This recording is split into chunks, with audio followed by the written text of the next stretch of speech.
প্ৰথম প্ৰেমৰ উমাল কথাৰে, কিছু কাল্পনিক, কিছু বাস্তৱিক ভাষাৰে লিখিবলৈ হাবিয়াস নাছিল, তথাপি লিখিছোঁ। অভিমান নকৰিবা তুমি, মই যে নিৰুপায় আজি। ভালপোৱা কি মই জানো, প্ৰেমৰ মাহাত্ম্য মই ভালকৈয়ে বুজোঁ।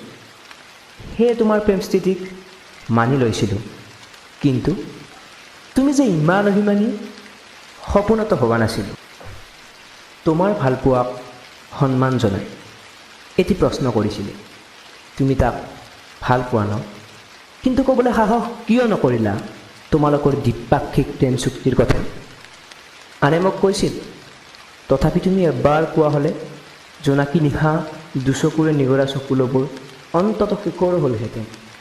কি জানিবা, সেই চকুলোবোৰেও মোক দিলে হয় এক সুখৰ অনুভূতি।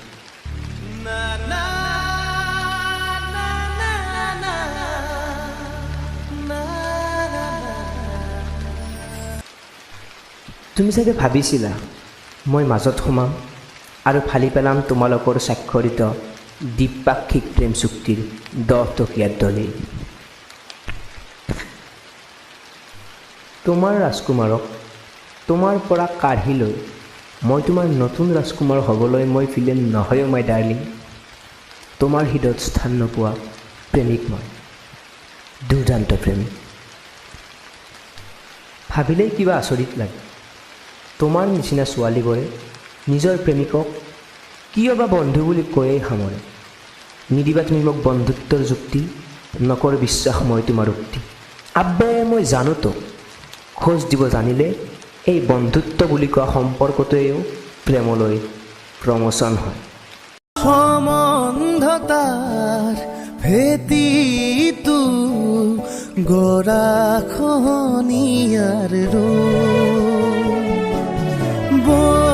বৈধতাৰ তুলাচনীত নিজকে জুখিবাচোন।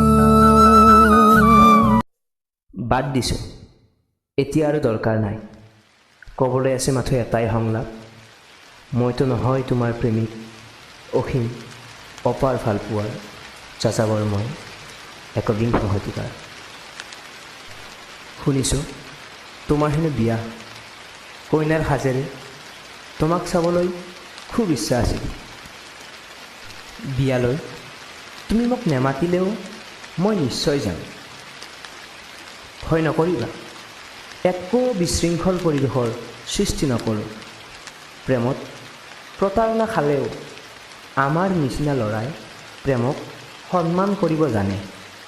পবিত্ৰ প্ৰেমক কোনোদিনে অসন্মান কৰি অপবিত্ৰ নকৰে। শেষত তোমাৰ অনাবিল সুখ আৰু শান্তি কামনাৰে সামৰিছোঁ। তুমি কুশলে থাকা।